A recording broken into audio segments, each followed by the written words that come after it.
everyone. So sorry that we're starting a few minutes late. I had some technical difficulties on my end. But I will introduce myself and I'm going to have the other panelists introduce themselves as well. My name is Lauren Hansen. I'm a staff attorney at the Public Interest Law Project, and we are a statewide support center. And we partner with local legal services programs on trainings and litigation and other policy advocacy. And it's really great to have everyone here today to learn more about the Housing and Disability Advocacy Program. I will pass it to Stephen Goldberg to introduce himself. Thank you, Lauren. My name is Stephen Goldberg. I am Regional Counsel for Legal Services of Northern California. So I oversee the public benefits practice for all 23 of our counties. And way back when I did some housing work too. So do a little of each. And I'll turn it over to Rebecca. Hello, my name is Rebecca Smith. I'm a staff attorney in Legal Services of Northern California in our Redwood Regional Office in Eureka, and I'll pass it to Sasha. Thanks, Rebecca. My name's Sasha Ellis. I'm one of the supervising attorneys at Bay Area Legal Aid in our Alameda office, overseeing our SSI team. I'll pass to Ray Sue. Hi, I'm Ray Sue Sussman. I'm also a supervising attorney at Bay Area Legal Aid in San Francisco's SSI unit. And Palmer, is that it? Palmer, why don't you go ahead and introduce yourself as well? Hi, everybody. I'm Palmer Buchholz. I'm also a staff attorney at the Public Interest Law Project, working with Lauren Hansen, primarily on public benefits and homelessness issues. Good to see everybody. Thank you. All right, so we'll just talk a little bit about the purpose and the goals of the training. The Housing and Disability Advocacy Program is a relatively small benefits program, and it's kind of a benefits and crossover housing program. And so we are going to give an overview of what it is. We also received funding to do a toolkit on this program. And so we are going to send out the materials after the program, but it's essentially a toolkit that we prepared to make this a little bit more understandable, given that all of you probably have very full direct service caseloads.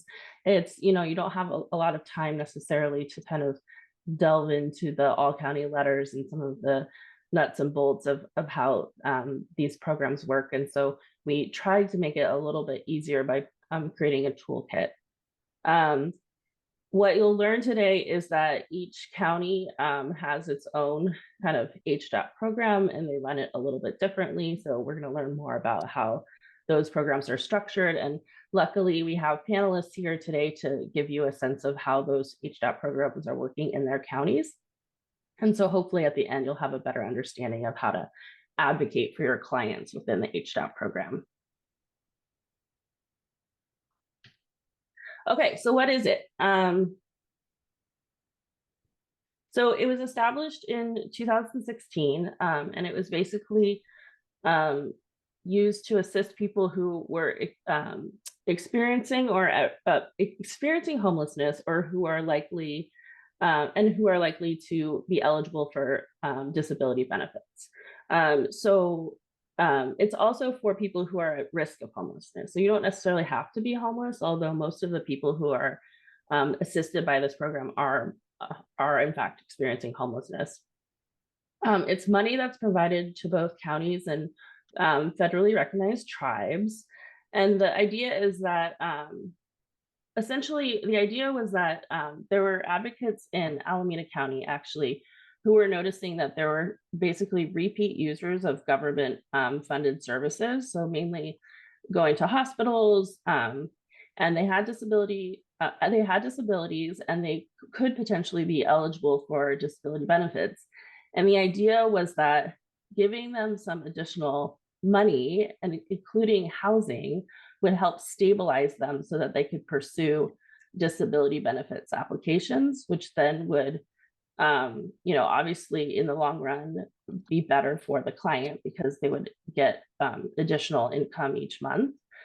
but also be better for the counties because they would be stabilized and not like going to the hospital as much, not using so many benefits. And so that was through that kind of research and practice on the ground, that was kind of how this program was born. And so it is it's like a fairly small program. That you can see the stats on the page. I think you can see the stats on the page, but there's about 7,000 participants since the inception of the program in 2016. People have received housing. Counties have assisted people with disability applications, and counties basically have a 68% approval rate. So the 4 components of the program are outreach, starting with outreach, case management, disability benefits advocacy, and housing assistance. So we'll start with outreach. So a requirement of the program is that counties have to do active outreach. This can be done by the county itself, or it can be done in conjunction with partners, including legal services partners. It doesn't have to be a legal services organization. And as we know from doing outreach, their best practices include face-to-face interaction with trusted people, going out to places where people are. So going out to homeless encampments, talking to people where they're at, repeating that outreach, going to the same places, talking to people again and again, to try to get them enrolled in this program. And then, of course, training outreach staff. So the second component of the program is case management. There's case management both in the sense of the housing, so housing case management, but there's also case management in terms of the disability benefits application. So the idea is that it should be offered from the point of outreach throughout the whole, the person's whole participation in the program. And so there were, the examples of case management are, making sure people get to appointments on time, trying to coordinate care, coordinating behavioral health services, trying to help people find housing, navigate the housing application process, and things like that. And our panelists are going to talk a little bit more about what that looks like in practice. There were some questions when we were developing this toolkit about whether somebody who is part of the HDAP program can decline case management. And the answer is yes. Like, they don't have to do case management in order to participate in the HDAP program. But, obviously counties are encouraged to try to offer that case management because it does usually, result in better outcomes. All right, so part of this program is basically counties want to help people get onto benefits, federal disability benefits, veterans benefits, or the CAPI program in California. So what does that look like? It's county staff help people apply. Counties can also outsource this, and many counties have done that to people who may be better able to assist folks in this regard. So people have specialized experience, like the local legal services programs. And so sometimes this disability advocacy the benefits advocacy gets outsourced to local legal services program. And that's a very successful model. In the program, they are supposed to help with the initial application, compiling all of the medical documentation needed to get a successful application filed and approved, reconsideration, appeals, and then also recertifications or continuing disability reviews. And the fourth component of HDAP is, of course, housing assistance. So what does that mean? This can be a lot of different things. It can be financial assistance, including rental subsidies, paying somebody's rent, or if they're in, or if they owe money, paying that money in order to keep them housed. Moving costs, security deposits. So it's kind of a flexible program, but your local, it differs by county. And so your local county, you have to look to their rules to see exactly what they will provide assistance with. And there's advocacy opportunities, I think, here. And I think the other advocates will talk about this, but you have a lot of flexibility as a legal services advocate to argue for your client. So like, my client needs this type of financial housing assistance in order to either get into housing or to prevent them from exiting housing. And the good thing I think about the HDAP program is that there are different ways that you can advocate for getting your client financial assistance. And I put down rent caps because one of the things that was happening at the very inception of the program is that county said, oh, great, we have this money, let's get people housed. And so they were putting folks into market rate housing. And then they were seeing that the money was drying up quite quickly because housing is very expensive in California. And so some counties started to realize this isn't going to be a sustainable model. And so they adopted policies that include rent caps. And so, Stephen, I think Sacramento has a rent cap. Is that correct? Yes, they do. And so how does that work? They won't allow renting a unit that is over, I'm forgetting what the exact rent cap is now, but over a certain percentage of their income, I think 40% of income. And has that been like an issue in terms of, I'm kind of putting you on the spot here, I apologize, but has that been an issue in terms of people being able to find open units? It has been, yes. Okay. So that's one limitation in the program that folks should be aware of. Okay, so moving on to housing first and fair housing. So the counties must follow a housing first model, and we've put the Welfare and Institutions Code there for you, as well as the all county letter that talks about this concept. But basically the housing first concept is that it's countering this idea that someone has to be ready. I hear this a lot in narratives, like they're not ready for housing. Everyone's ready for housing. And so this concept is it's that you don't have to necessarily address every single barrier that you're facing before being housed. So instead of requiring people to stabilize before receiving housing, like go through, for example, substance abuse treatment or graduate from a program that says that you're ready to get housing. It's the idea that counties need to get people into housing and then address other barriers that may exist. And I put a note there about fair housing. Counties must, this should go without saying, but counties must follow the Fair Housing Act. And there's some guidance or there's some language in the guidance from CDSS about emphasizing compliance with the Fair Housing Act. And then I'm going to turn it over to Liznick, who has a really good case example of the housing first issues that come up within the HDAP program. Thanks, Lauren.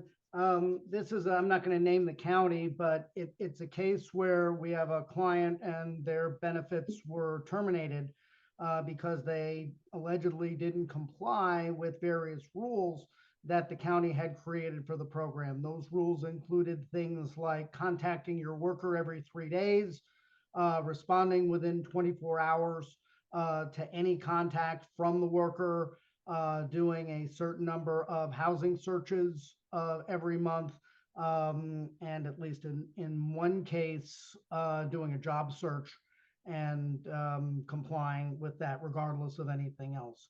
And all of those things are barriers that are set up to prevent people from getting housed. They're all things that people have to do in order to maintain their eligibility for the program. The Housing First idea is that we're not supposed to have barriers like that before getting housed. We're supposed to get people into housing, and then we worry about the rest later. And these types of rules that the counties are doing, and I just gave a few examples of that, are those types of barriers that should be inconsistent with Housing First. And so, Stephen, if the county is not following the Housing First model, what are some of the kind of advocacy strategies that you would suggest? Well, it sort of depends what program you're in. For the HDAP program at this point,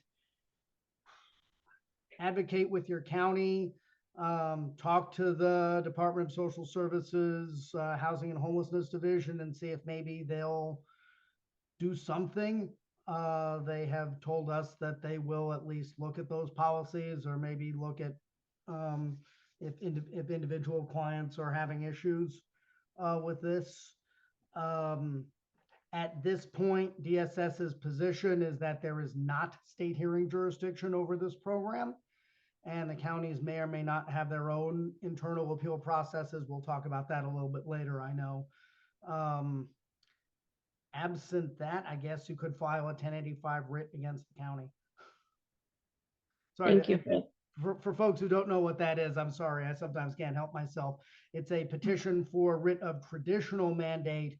It's a type of lawsuit in court that you can challenge a county for not complying with a mandatory duty. In this case, it would be the mandatory duty to follow the Housing First requirements in their HDAP program.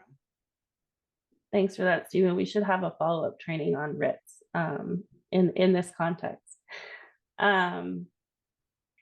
So let's go on to how does one get into the HDAP program? So it's a little bit different than the traditional public benefits program, where it's not like people can walk into a county welfare department and say, hi, I would like to apply for the HDAP program. I would imagine that they might be met with like perplexed stares by the staff at the reception desk. It's really, and it's because the reason for this is because the idea behind this whole program was that they wanted to focus on of people who are utilizing government services. And so the idea was that this would be affirmative outreach by counties to identify those folks and then reach out to them and help them. So there's no formal application. The counties do have a lot of discretion in identifying people, and so they do it in different ways. But it's never a bad thing to bring somebody to the county's attention that you think could benefit from this program. And so you should reach out to your county or reach out to us, and we can try to help in figuring out how to reach out to your county if you have a client that you think who is likely eligible for disability benefits and who is experiencing homelessness. We can figure out how to connect that person with the county. And in our toolkit, we have a client flyer and a referral form for folks to use. Okay, so Stephen alluded to this, but let's talk about a concept that we all know and love, which is due process. So CDSS does take the position that there's no state fair hearing for denial or discontinuance of HDAP benefits. Advocates have a different position on that. We do believe that they are entitled to a fair hearing if benefits are denied, reduced, or continued, or discontinued, excuse me. And they must, the people must receive a notice of action, basically, if they're going to be denied or discontinued benefits, and an opportunity to contest that action. And I don't know if our other panelists want to say anything more about some specific examples of due process issues that have come up in their counties. I can briefly describe something we've seen. Is my sound okay? Okay, good. Yes. Just make sure. Okay, so so I just to explain kind of what we learned or saw when trying to assert due process rights for clients terminated from HDAP. So we've had, you know, a case where a client was terminated without a written notice, and was basically just kind of handed a folder of copies of housing applications and locked out of the HDAP supported housing. So we were able to get that client's housing restored, and then kind of embarked on a long negotiation appeal process with the county, requesting hearings, requesting information about their appeal process. And then eventually we were provided, or our client was provided a like paper only appeal process with no real guidance on how it works or what standards are applied, or any like, you know, ex parte communication type rule, like no clarity really on how it worked. Just sort of like, go ahead and send your appeal to this like county employee. And so we did that. And the result was actually, I'm not sure this is important, but we won initially, like the termination was rescinded, and then the county just proceeded with the termination another time. But meanwhile, we were able to keep the client housed, and have the aid continuing during that time. And so, we requested a hearing from the county, like asking for like a general relief type hearing. We requested a hearing with State Fair Hearings, and did have a like bifurcation hearing, but it was just dismissed based on with no a finding that there was no jurisdiction, state hearing jurisdiction. And so in a lot of ways it's not really positive, but I do think as far as like guardrails or due process for our client, but by advocating and getting involved, I think we were able to push the county to at least provide some process, and also get some insight on how they're thinking about it, both at the county level and the state level. And we were able to keep, our client housed, and raise, and it was an opportunity to raise these issues with the county and the state. So I think that's kind of the summary. I'll let Stephen chime in if we want to add any more recent updates or anything.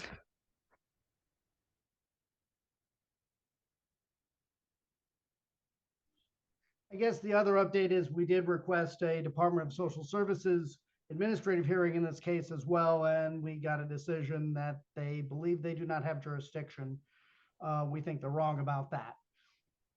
But we wound up not pursuing it in the individual case anyway, because we got this funny process through the county, which worked the first time. And then the second time they just never quite responded to, but never kicked our client out of the program either. So it wound up working out for our client, but it's certainly lots of issues about due process in this program.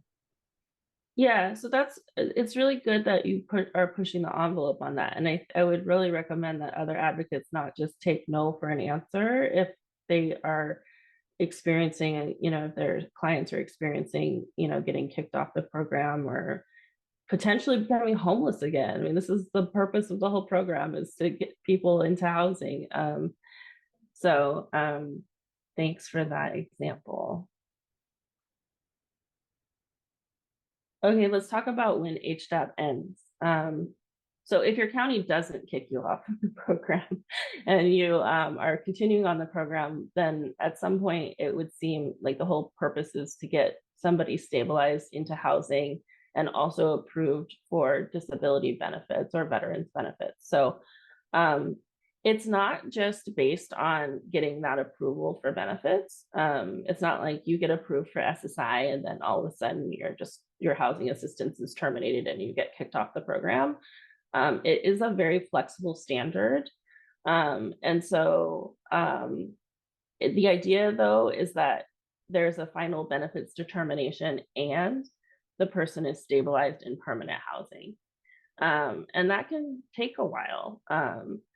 So if a person is not approved for benefits, which if anyone does Social Security disability benefits, it's a long road, and sometimes at the end of that road, a person is not approved for benefits. The county does have the obligation to assist that person in developing a transition plan for housing support if they're not approved for disability benefits. I actually will admit that I don't know how this works in practice. So I'm going to leave it to our panelists. Probably because the program was started in 2016 and really got up and running in 2017. And because the disability application process can be so time consuming, I think, a lot of times like counties are, kind of learning how this works. So I don't know if any of the panelists have anything to add. If you've seen people who have exited the program, if you have anything to add. The only thing I would add is that there is some like ACL guidance and stuff that's fairly strong and useful for advocacy purposes to explain what stable housing is, and so I think it's just another tool that can be used if, or there's attempts to exit a client from a program and maybe we don't think, or the client doesn't feel that they're stably housed. Just one. That's very helpful. Yeah. What does stably in permanent housing mean, especially in California? So another advocacy point. All right, so this is where it will get really interesting. So I've given an overview, but I'm going to turn it over to our panelists who have, real on the ground experience working in counties with these programs. And maybe we can just start with Rebecca and Stephen talking about how Humboldt's program works, and take it from there. I feel like we kind of already described this in the due process area. I feel like that was like the main concern. I guess just flagging that, we requested from the county all of their HDAP policies. I think that would be a useful thing to do like now for any advocate that is in a county that has HDAP, because just knowing like whether there are policies and what they say, and taking a look at them is useful. But in our case, there was pretty vague and like more like a guidance chart, I would describe it as. So there wasn't really meaningful or workable policies about how the program would be administered. Of course, like the county is supposed to comply with like the state guidance that's given. So I feel like, again, just flagging to look to that for a particular if there's inconsistencies with how it's being run. And then, yeah, that I kind of already described the paper appeal process that isn't is pretty egregiously insufficient in a lot of different ways, due process wise, and also just leaves a lot of questions about like whether and what services or aid continue during that process, how long a client can be aided, like especially after disability determination, and there are guidance about that in the ACLs also that can be useful, I think, especially in counties without guidance. But I feel like I already kind of described the rest. I don't know if Stephen has anything to add. I have a question for you, if that's okay. So in Humboldt, is kind of a rural area, right? And remote, far from like a major city. Is the county staff doing the disability applications themselves, or do they farm that out to anyone else in the community, if you know? I don't think the county's not doing it. I don't think it's local. I think they have a contract with like non-local disability kind of bigger I think it's maybe out of Texas. I'm not totally sure, but it's not the county itself and it's not us. And so yeah, that's what I Got know. it. Yeah, no, that's helpful. I mean, this is a good example of how some of the counties structure their programs differently. So it sounds like they're not doing themselves, they're contracting with somebody, but it's not that local legal services program.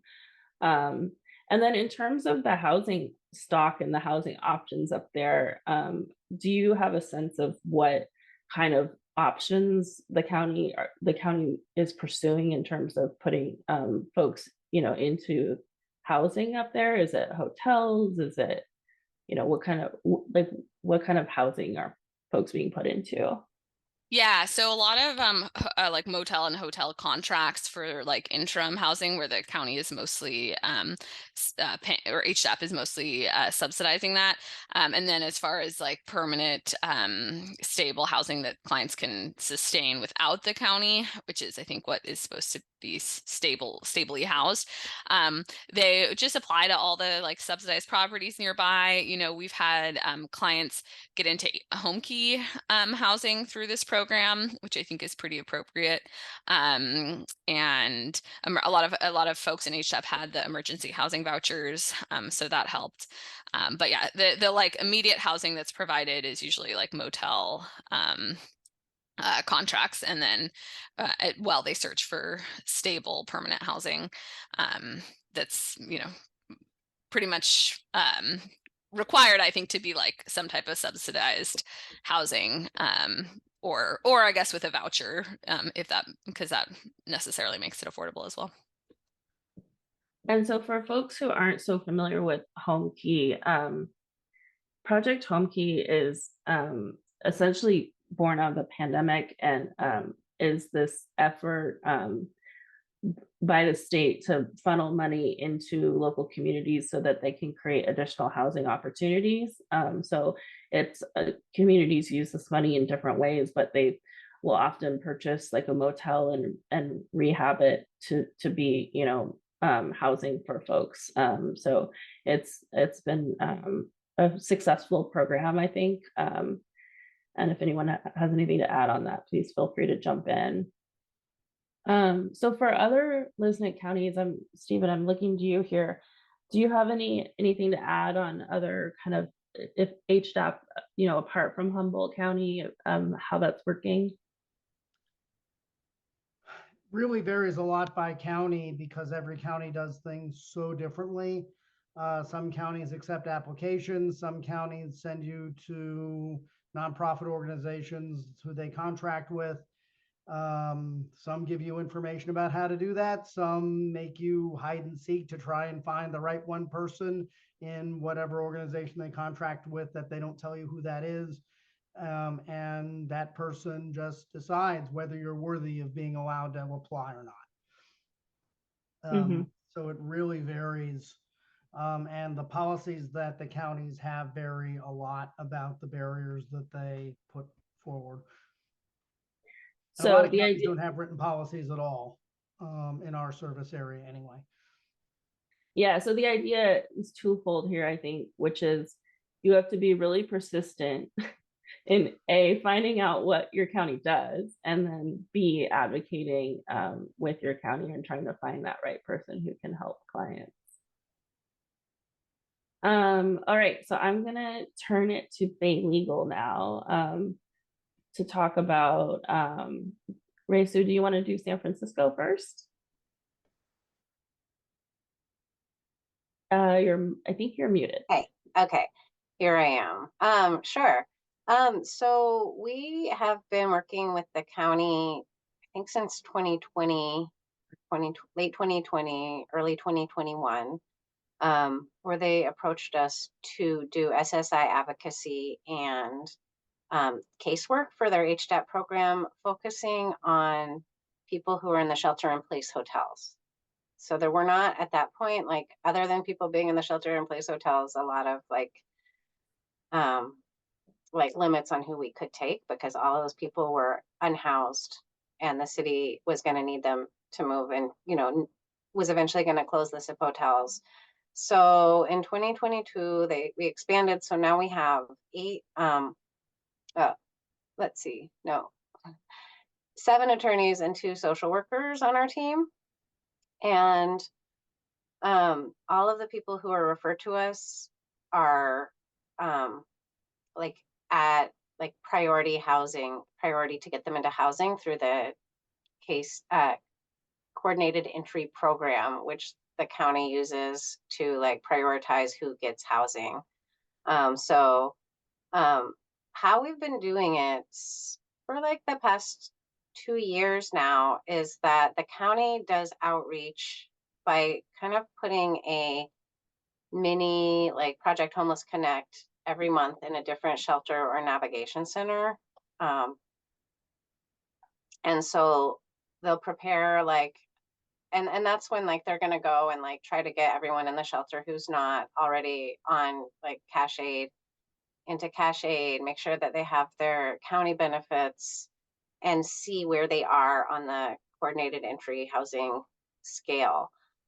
So we can take people who are not already on SSI benefits and have housing referral status. And so we go out to the shelters like as part of this team and do intakes right there. And San Francisco, I think, started out by spending a lot of their HDAP money on actual rent, but they know like it's pretty rare that they'll have HDAP for someone's like housing costs. What they do is they like people are referred to other city county housing programs like permanent supportive housing or other voucher programs, which provide some support. So we've had a little bit of like most of our clients, because they're already high priority for housing, will move into housing within a few months after we start representing them. Sometimes before we're even able to like submit their SSI application. So it's a really interesting time to be working with people who are newly housed, because that's a big transition for a lot of our clients. It can be really difficult, and we've had a lot of problems with like some people staying housed because the city, even though they've just housed them, then don't provide enough support to like make sure that they have support in paying their rent and utilities. And so we our social workers especially have been doing a lot of advocacy around that, and also connecting them, our clients, to services. But mainly like our program is the SSI advocacy aspect. And there's the city also like contracts with a few different organizations to various levels of expertise to like do housing navigation and try to help our clients like move into housing. So they should, when they're working with us, also have a city provided housing navigator to help them find housing. And then we can keep the cases, you know, throughout their SSI case. So we are closing cases right now that we've had for years. And we close our cases at Bay Legal when they're on benefits, or, you know, if they've moved or are not in touch, and or like we've had a few clients pass away. But we actually haven't been like, we'll still close. We have like a lot of leeway to keep their case open if they need more social work, or we want to do a warm handoff to like the next, to make sure that they have some other case management. And usually our clients are housed by then, but sometimes they're not, and we still do close their case. So I'm not sure how that works with the HDAP guidelines. And I think that's all I had, but happy to take questions. And I know Sasha's Bay Legal HDAP program, the next county over in Alameda, works really differently. We have a question before Sasha jumps in here. Bay Legal has 7 attorneys, and you also have 2 social workers, right? And this is all funded through the county Yes. HDAP program. That's really a good model, in my opinion. But are you using non-attorneys to assist with filling out SSI and SSDI initial applications? So that's the first question. No. And so our attorneys do the intakes and fill out the applications and submit the applications. Social workers have been very helpful in doing some of the questionnaires and like getting that information, but they haven't been doing the applications. And how many, the follow-up question is, how many applications or cases, I guess, is Bay Legal generally handling? Our limit is 40 cases per attorney. We have 2 supervisors, so we have like probably 30 cases between us as our max. And depending on, so some of the times we'll go to the shelter and even though we have a list of 40 referrals, like no one's interested or they're not eligible for some reason. Like we can't take them due to their immigration status and LSC funding, or they're already on benefits. So sometimes some months we've gotten, 5 people over 3 days at an intake event. But the last few months, like we've gotten like over like 10 to 15 new clients each month. So it really varies. And that's been a challenge with this, is that we can't take everyone and our pace is really up and down. So especially, I mean, Social Security right now is taking a really long time to process claims. So we're not closing cases or moving them along as quickly as we were a few years ago. That's helpful information. Yeah. Sasha, do you want to talk about Alameda? We have lots of time. Well, we have 15 minutes left, so you don't have to fill up that time. But if folks have questions on the webinar, please feel free to send them through. But Sasha, go ahead. Thanks. Yeah. So like Ray Sue mentioned, the work we do slightly different, even though, both HDAP programs, both linked with SSI teams doing the benefits work. I'll start by saying our Alameda County SSI team has been around for many, many, many years before HDAP even started. And I think was part of like the modeling of the eventual, piloting of the HDAP work in 2016. Because it's a partnership basically between social services, county behavioral health, and then us and another org as well that does, the SSI piece, the benefits piece for those folks. And even before HDAP was around, there was this, knowledge by the county that there was a benefit, right, to getting people on this more stabilizing federal benefit versus, a county benefit, and also stabilizing in terms of, reduced recidivism and reduced hospitalizations. So that had already been in place, like the structure and our team to do this work. And we had a fairly large team already doing that work.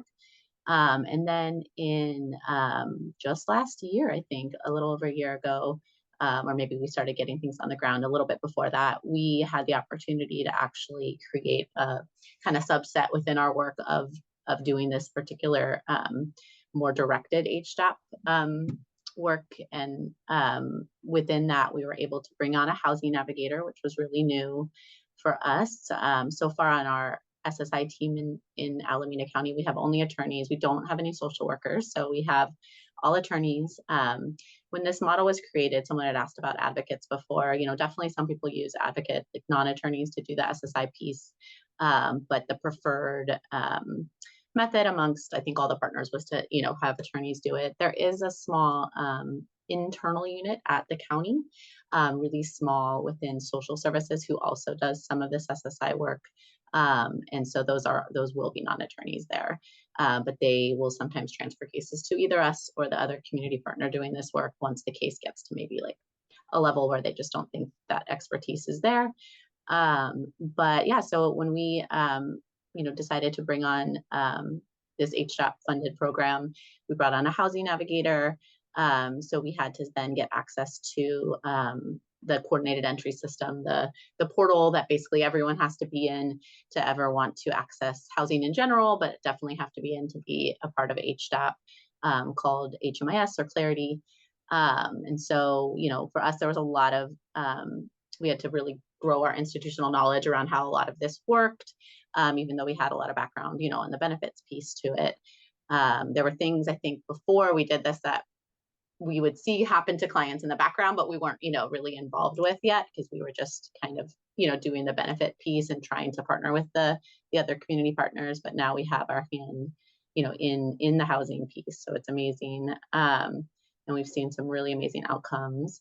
We've also had a lot of, learning and, ups and downs in terms of like, again, just there's a lot to kind of understand. And it's really interesting because just having this training, like there's so many potholes in my knowledge of like the program's workings. And I think people have mentioned, just like policies, like where, it's not that transparent, because I think it did grow from what already existed, that you kind of were like, oh, it's just this, subset program that kind of came out of what was already there. But, for example, hearing from others and talking here about what it means to exit someone from the program, we haven't really had to get there yet, because again, we've been doing this for a little over a year now. None of our clients have had that issue, like an exit from housing, for example.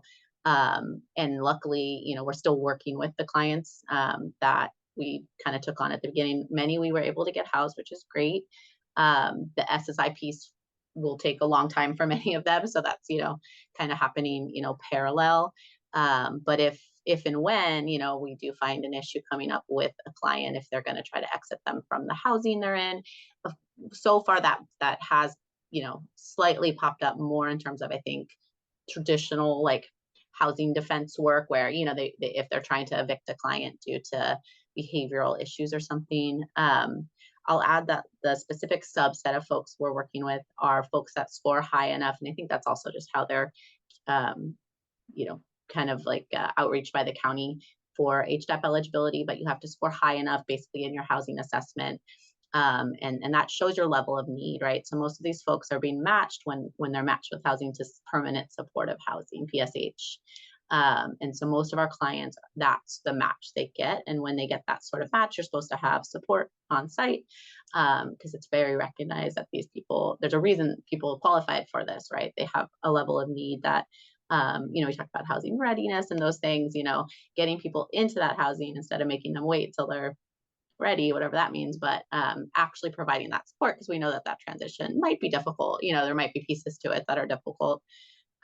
So it's been eye-opening, and I think great to be a part of being able to kind of watch that. But I think we might see potential conflicts come up here and there where, we're seeing things that we're not, as attorneys and advocates, that we're not really like, that aren't driving with what we think should be happening. So, as always, that's, when we work with community partners, there's always going to be times where we're, allies and we're working together and collaborating. And then other times where things are going to come up where we're kind of, going to have to come in with a little bit of a different, put a different hat on when we're talking to them in that role.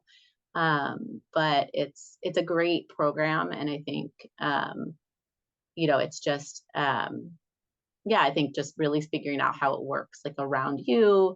And I think, as Racy mentioned, we're lucky to have a housing navigator. But even on our team, again, this is a really small subset of the bigger team work we do. So we have about the same capacity for folks here, where they're can take up to 40 cases, but the HDAP isn't that full breadth, right? We really are funding that. We got funded to do that with a really smaller subset of the work we do. So our housing navigator also, can only take a max of a number of, cases, because it's very hands-on work. The housing navigation piece is getting people doc ready. It's that really entry before you could ever even open the door to housing, really getting their documentation in the system. That's where sometimes we're running into interesting things we never realized before around like, realizing a lot of unhoused folks in our community, for example.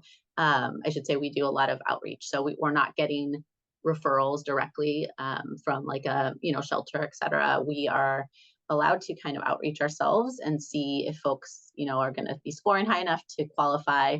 And then other folks are sort of being identified for us as already people we're working with, because many of the people we work with, would already be somebody that would qualify for this program. So we are running into a lot of folks who have really interesting, maybe immigration backgrounds, and more so just don't have the necessary documentation, and that's one of the big barriers. So it's really gratifying to be able to solve that one issue, but it can be it can take a little bit of problem solving that we just hadn't had to do before. As an LSC funded org, we can work with some many different types of non-citizens, not all, but so that's always something too we're considering. But yeah, it's eye-opening. Yeah, there was a follow-up question actually about the immigration and LSC funding. So for folks on the webinar, if a program receives LSC funding, there are limitations about basically what you can and can't do in terms of your work, including helping people who are undocumented. They cannot represent people who are undocumented. So Sasha, do you come up against any issues with that in terms of CAPI or anything along those lines? Yeah, I mean, we have, I think for me, maybe it was a little eye-opening in our communities that we're outreaching to. I mean, we're also trying to target places that might not have been outreached to as heavily as maybe Oakland, trying to hit Alameda County's huge. So trying to go South County, things like that more. We're really running into larger populations that are non-citizens, and and that maybe being could have been part of the story of why they're in the situation they're in terms of not having the right documentation to work, or et cetera. And so some folks we have, I think, run into maybe only a handful that were truly undocumented that we would not be able to work with. I think I even had this conversation with my housing navigator though around, I wonder if that they have eligibility. I'm not sure, again, not really knowing a lot of the transparency of the HDAP program, what that means in terms of like HDAP eligibility as well. I think there's probably some restrictions there as well. But many folks were meeting, our LPRs were, came with, some sort of status and just either lost their paperwork, right? Can't even really maybe sometimes tell us, right, what original status they had. So a lot of really information seeking.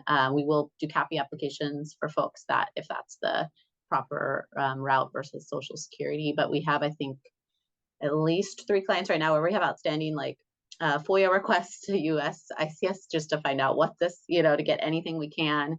We will believe a client that says, I'm an LPR, right? And that's not saying that's not true, but, we'll wait until we get back whatever we can. And we're going to need that documentation for both their housing and for their benefits, right? So, yeah, another reason these cases can also take a really long time. These FOIA requests are probably 6 months out already, right? And so, yeah. And we've run into this as well a lot, but actually after some issues we've had, we realized that for our team, we refer people out to get documentation where we'll do a brief service and but we won't actually open their case until in our, in our database as an open case that we're representing until we get some sort of proof, because we have had issues where people are just really uncertain of their status. And so we've been kind of caught in these weird situations where we thought someone we could represent, and then we had to kind of put the brakes on, which is frustrating because I want to represent everyone who could possibly be getting these benefits. And then I just wanted to mention, I realized I forgot, but we have a very small amount of people that we get referrals from our street teams if they have a pathway to housing and they're working with someone who just is really needing more services, but can't go into Social Security or the county SSI program. And we're about to start, hopefully, fingers crossed, a program where we take HDAP clients from the county jail as a reentry program. So, oh, that's great. That's another population we're focusing on. So I'll add one more thing. We have a few minutes left. When I was looking at the guidance and preparing the toolkit and also for this training, I was noticing that the goal is really to get folks onto federal disability benefits, CAFE or veterans benefits. And they don't really say a whole lot about other benefits like general assistance benefits, for example. And so part of the reason for that is that general assistance benefits are state mandated, but county funded. And the state doesn't really take any role whatsoever in telling counties what they can and can't do with their general assistance programs. But often this is a benefit that people who would be part of an HDAP program would be eligible for. And so that's a point of advocacy if your county is, you want to get people onto some cash benefit, and that can be the cash benefit for folks. So I just want to put in a plug for general assistance like I always do if you know me at all. So A side note about that too, we just ran into that with a case because most of our clients, yes, are on GA but we had one who for whatever reason wasn't. We had started working with him and hadn't gotten there quite yet, and he was being kicked out of his shelter. So another odd moment where we were having some weird advocacy with a partner, and but he would have had, if he was on GA, an opportunity to go into get a hotel voucher, but they needed him to be on GA, and then that sort of caused a pause on being able to take that route upon eviction from this shelter. So did make me realize, like, let's make sure some clients aren't going to want to be on it, right? We're not going to, it's nice not to, it's a loan, in our county, et cetera. But yeah, in that case, it was eye-opening to, like, let's make sure most folks are accessing this. It's gonna keep them out of some other opportunities too. Yeah, our county, just to jump in, is like very punitive, and our clients we do not require, like, we're, if people want to be on CAPI, we'll help them, but we actually end up spending, and our social workers end up spending a ton of time around the cash aid program in San Francisco because it is very demeaning for our clients and difficult. But I know in Alameda County, when I worked there, like, a benefit for a county to having people on federal benefits is that they often have to pay back their cash aid for the period where they're eventually getting SSI. And so the county will like have a little bit of a grab back of those benefits from our clients' back pay, which in San Francisco is usually $100 a month, but more in other counties. Thank you for that. We could do a whole training, another training just on that. So it's 11 o'clock, and I just want to thank everyone. Thank you to the panelists. Thank you to LAAC for hosting the webinar. I don't know, Kasia, if you have any final thoughts, and we have a question about MCLE as well.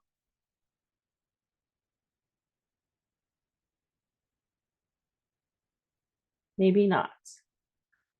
Okay, well, we will follow up over email about MCLE, and also to send out our toolkit. And if you have any questions, please feel free to reach out. We have our names and emails and on the final slide here, and we'll send out the PowerPoint presentation to everyone. And thank you, and have a great rest of your Friday. Thank you. Thank you for joining us for today's webinar. This webinar was hosted by the Legal Aid Association of California, also known as LAAC. We are the membership organization for California's civil legal aid nonprofits. Our job is to advocate in the legislature, in the courts, and with the State Bar of California on behalf of the community of nonprofits that serve low-income Californians. In addition to our online and in-person trainings, LAAC provides coordination and advocacy for increased funding to support organizations like yours. Thank you.